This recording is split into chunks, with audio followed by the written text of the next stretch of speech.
अस्सलाम class hope so you all are fine at your home. आज जो है हम लोगों ने जो है वो डिस्कस करना है पास्कल्स लॉ। पास्कल्स लॉ जो है इसको समझने से पहले सबसे पहले मैं आपको एक एग्जांपल दूंगी कि सपोज दैट आपने एक ग्लास बोतल ली, ठीक है, और ग्लास बोतल जो है आप लोगों ने लेने के बाद उसमें बहुत सारे होल्स कर दिए। जब आप बहुत सारे उसमें होल्स कर देंगे तो आप देखेंगे कि जब ऐसे आप थोड़ा सा उसको ऊपर करोगे तो पानी खुद ब खुद जो है उन होल्स में से गुजरेगा। अब ऐसा कोई जो है वो होल, ऐसा कोई सुराख नहीं होगा जिसमें से पानी जो है वो बाहर ना निकले। सेम यहाँ पे जो है आपको एक वेसल दिया और उस वेसल में बहुत सारे जो है वो होल्स हैं। अब क्या होता है कि जैसे ही ऊपर से प्रेशर लग रहा है या ना भी लगे तो ऑटोमेटिकली जो है वो ग्रेविटी की वजह से वाटर बाहर निकलता है। तो अब ये जो है वो वाटर जो है हर होल में से बाहर निकल रहा है। कोई ऐसा होल नहीं है जिसमें से वाटर ना निकल रहा हो, बल्कि हर होल में से निकल रहा है। अब यहाँ पे उन्होंने यही बात की है कि हम अगर लिक्विड में जो है वो प्रेशर जब अप्लाई करते हैं तो लिक्विड में जब प्रेशर अप्लाई किया जाता है तो वो प्रेशर जो है वो तमाम जगह पे जो है वो ट्रांसमिट हो रहा होता है, तमाम पॉइंट्स तक प्रेशर जो है वो ट्रांसमिट हो रहा होता है। और ये जो है ये प्रेशर किसी भी मतलब पार्ट में जो है वो लॉस नहीं होता, ठीक है।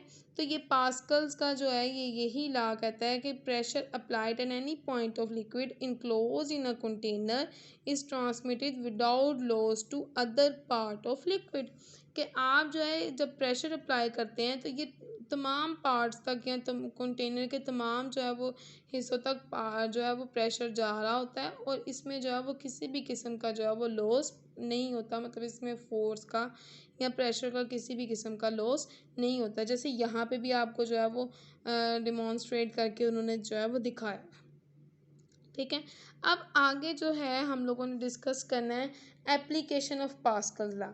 पास्कल्स लॉ की एप्लीकेशंस में सबसे पहले जो एप्लीकेशन है वो है हाइड्रोलिक प्रेस की एप्लीकेशन, ठीक है। इसके अलावा उन्होंने कहा है कि इसकी और भी बहुत सारी एप्लीकेशंस हैं। जैसे यहाँ पे उन्होंने बताया हुआ आपको कि हाइड्रोलिक ब्रेक सिस्टम है, जैक सिस्टम है, प्रेसेस हैं और दूसरी हाइड्रोलिक मशीन्स हैं। तो ये तमाम जो है वो एप्लीकेशंस हैं पास्कल्स लॉ की।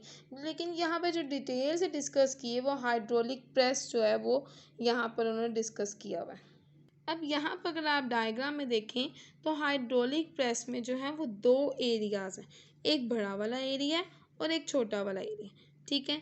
और इसी तरह यहाँ पर अब अगर आप देखें कि अब यहाँ से अगर फोर्स लगाई जाएगी तो ऑटोमेटिकली वो फोर्स जो है वो इधर की तरफ जो है वो ट्रांसमिट होगी।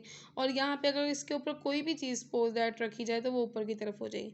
और अगर यहाँ से फोर्स लगाई जाए तो ऑटोमेटिकली जो है वो यहाँ पर जो है वो फोर्स एक्सर्ट होगी। तो यही जो है वो हमें पास्कल्स लॉ कहता है कि अगर हम किसी एक पार्ट पे फोर्स लगा रहे हैं तो इक्वली जो है वो दूसरे पार्ट तक जो है वो फोर्स ट्रांसमिट हो रही है। अगर हम यहाँ पर देखें तो हम फोर्स जो है वो स्मॉल वाले एरिया की तरफ लगा रहे हैं तो जो फोर्स है वो इक्वली जो है वो ट्रांसमिट हो रही है बड़े वाले एरिया की तरफ। सपोज दैट इसके ऊपर जैसे कोई गाड़ी वगैरह रखी है जिसको ज़रा ऊपर करके उन्होंने जो है वो करना होता है प्रेशर की वजह से, वाटर प्रेशर की वजह से। तो वो जब हम इधर फोर्स लगाएंगे स्मॉल वाले एरिया की साइड पे तो खुद ब खुद जो है वो गाड़ी या उसके ऊपर कोई भी हैवी जो है वो मशीनरी होगी वो ऊपर की तरफ हो जाएगी प्रेशर की वजह से, ठीक है। तो यहाँ पर उन्होंने जो है pressure is same for two sides और यहाँ पर जो फोर्स लगेगी वो F1 होगी और उसकी वजह से जो चीज़ ऊपर की तरफ जाएगी वो F2 फोर्स होगी। और यहाँ पर जो हमारा एरिया बड़ा एरिया है तो यहाँ पर कैपिटल ए आएगा, अगर यहाँ पर स्मॉल एरिया है तो यहाँ पर जो है वो स्मॉल ए आएगा। अब यहाँ पर अब आप लोग देखें तो ये आपका मैथमेटिकल वर्क है जहाँ पर सबसे पहले उन्होंने बताया है कि आपका जो है ये स्मॉल वाला है, इसके लिए जो P है वो इक्वल है। अब यहाँ पर हमारे पास F1 है ओवर ए आ जाएगा तो प्रेशर वैसे ही इक्वल होता है फोर्स ओवर एरिया के, तो P is equal to F1 over A. अब जो लार्ज एरिया है उसके लिए क्या आ जाएगा, P is equal to F2 over A. अब आपने यहाँ पर देखा है कि F1 ओवर ए भी P के इक्वल है और F2 ओवर ए भी P के ही इक्वल है, तो it's means that they both are equal to each other. So F2 over A capital A is equal to F1 over small A. अब यहाँ पर उन्होंने क्या किया है कि ये एरिया जो है ये कैपिटल एरिया वो यहाँ पर जो है वो डिवाइड हो रहा है तो दूसरी साइड पे जाके क्या हो जाएगा, मल्टीप्लाई हो जाएगा। तो यहाँ पर जो है वो F2 is equal to A multiply F1 over small A आ रहा है। अब यहाँ पर जो है उन्होंने क्या किया कि जस्ट जो है वो आपको शो कराने के लिए कि ए ओवर ए को जो है सेपरेट सा करके उन्होंने यहाँ पर लिख दिया है कि F2 इससे ये और ये हैं सेम ही, बस वो वैसे ही उन्होंने यहाँ पर आपको थोड़ी सी एक बात समझाने के लिए इस तरह की है कि F2 is equal to F1 multiply A over A. अब यहाँ पर उन्होंने कहा है कि ये हाइड्रोलिक प्रेस जो है वो मतलब तब जो है वो करेक्ट होगा जब ए ओवर ए जो है वो ग्रेटर होगा 1 से। अगर ए ओवर ए मतलब आप इनको डिवाइड करें और ये 1 से स्मॉल हो तो जो है ये जो कैसे कह सकते हैं कि ये जो है वो उस पर प्रेशर एग्जर्ट नहीं हो सकता। इसका क्या मतलब है कि 1 से बढ़ा क्यों? 1 से बढ़ा तब होगा जब आपके पास लार्ज एरिया की वैल्यू बड़ी होगी और स्मॉल एरिया की वैल्यू जो है वो छोटी होगी। जैसे यहाँ पर मैं आपको वो समझाऊँ, अब अगर मैं यहाँ पे आपको समझाऊँ ए ओवर ए, अगर यहाँ पर लार्ज एरिया जो है वो हमारे पास सपोज दैट 2 है, 2 मीटर लगा लें, और स्मॉल एरिया 1 है, तो जब आप इसको डिवाइड करेंगे तो आपके पास आंसर 2 आएगा। और ये 2 जो है ये इस बात को शो कर रहा है कि दैट इज़ ग्रेटर देन 1।